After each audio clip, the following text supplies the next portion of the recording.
Well, hello, wonderful educators. Today we are talking about protecting peace in your relationships because you cannot build a peaceful classroom when there is chaos at home. There are too many educators who are pouring out, and you are leaking. You are leaking peace from your closest relationships. So, if you feel drained in your relationships and you want more peace, let's talk about it.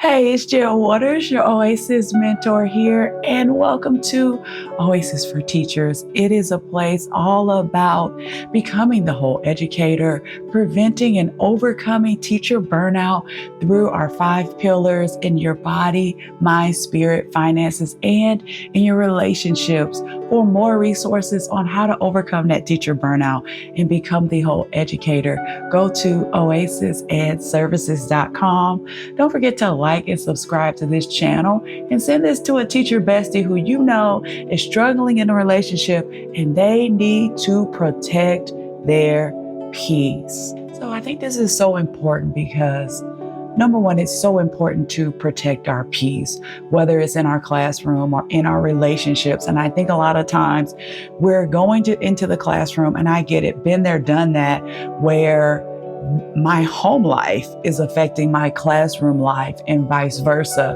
But man, it is so challenging when you are struggling in your relationships at home, whether that's with your spouse, your partner, if you're in a different type of romantic relationship, if it's with your children, if it's with your siblings, a parent or just someone really, really close to you, you are struggling in that relationship. That spills over into your classroom. You're trying to teach, you're trying to pour into your students, and you're distracted or you're exhausted or you're physically or mentally drained. That is definitely affecting how you're teaching your students. Let's talk about today some ways that you can protect your peace in your relationships. So first of all, peace is not passive. It is protected.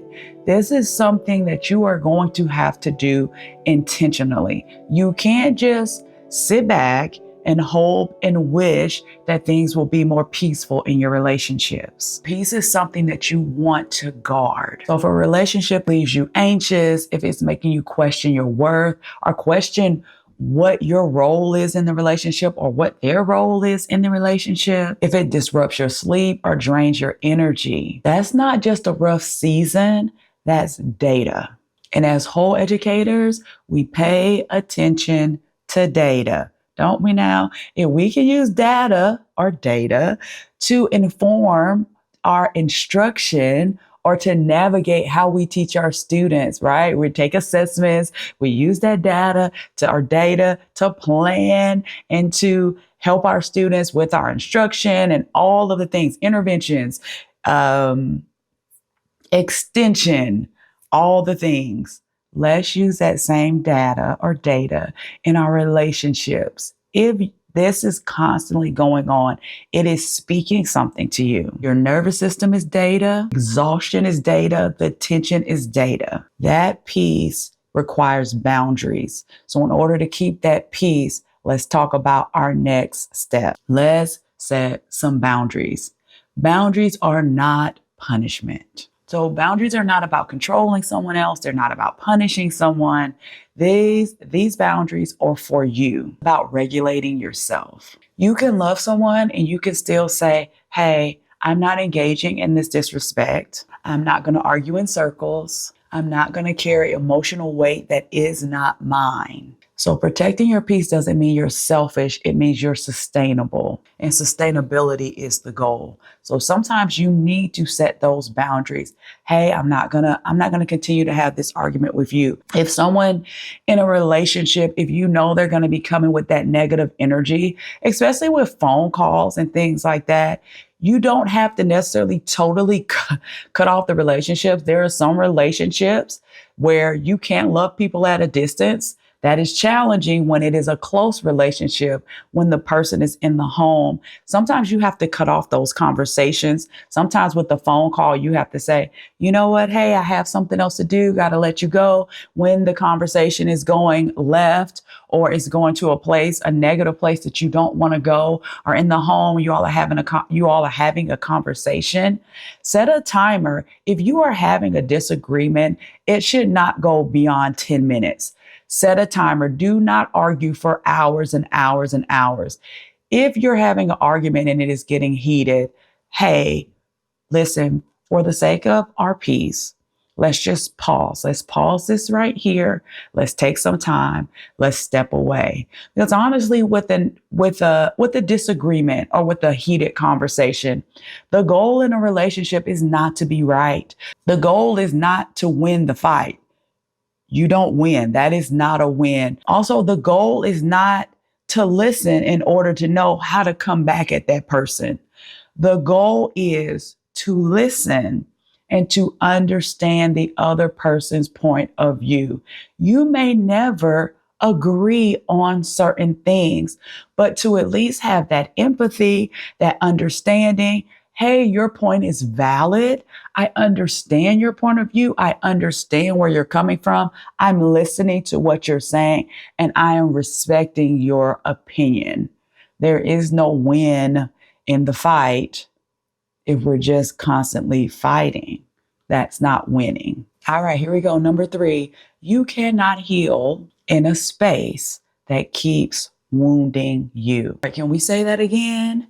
You cannot heal in a space that keeps wounding you. And this is so very challenging because in order to protect your peace, you have to be mindful. You have to be aware. You have to have a mindset and an understanding of when it's time to step away for the sake of your peace. So if you're in a relationship or you're in a situation where every time you start growing and you start getting better and you are doing the thing and they minimize you, that's not a healing space. If every time you try to communicate the things that you need, you are always to blame, that is not a healing space. If every time you need reassurance, you are told that you are too much or you are requiring too much, that is not a healing space. That environment will fragment you.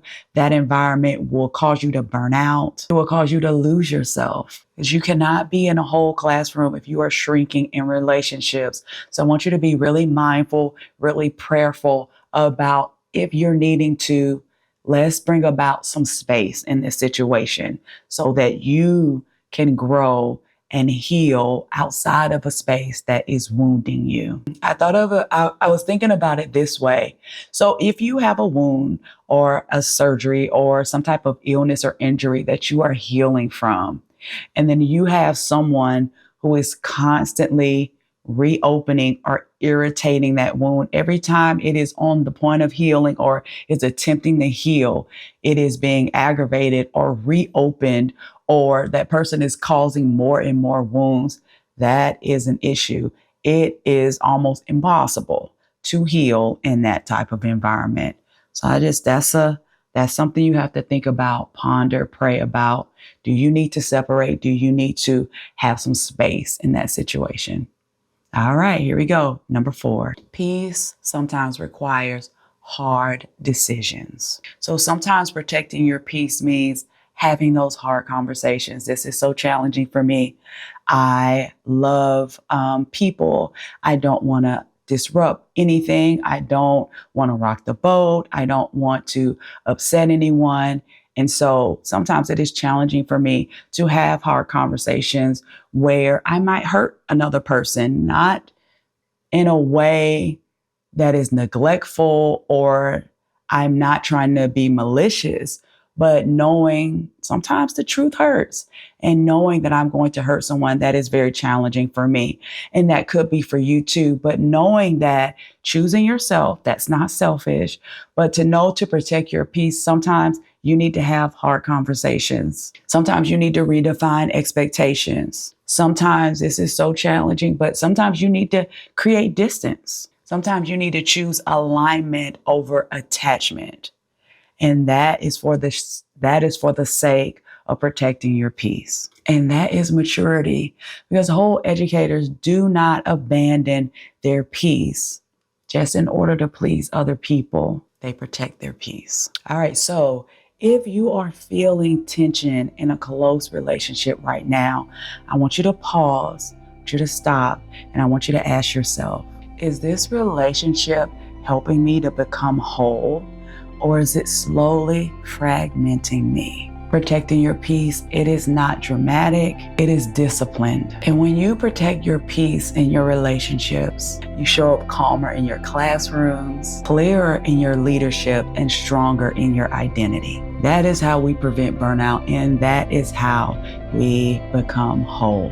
If this resonated with you today, send it to another educator who needs to protect their peace. Listen, I absolutely love this time with you. If this blessed you, if this also resonated with you, give me a comment. Let me know specifically what resonated with you. What step do you want to take in order to protect the peace in your house and in your relationships? Remember, there's so much greatness in you. Go forth and be great. And I'll see you next time in the Oasis.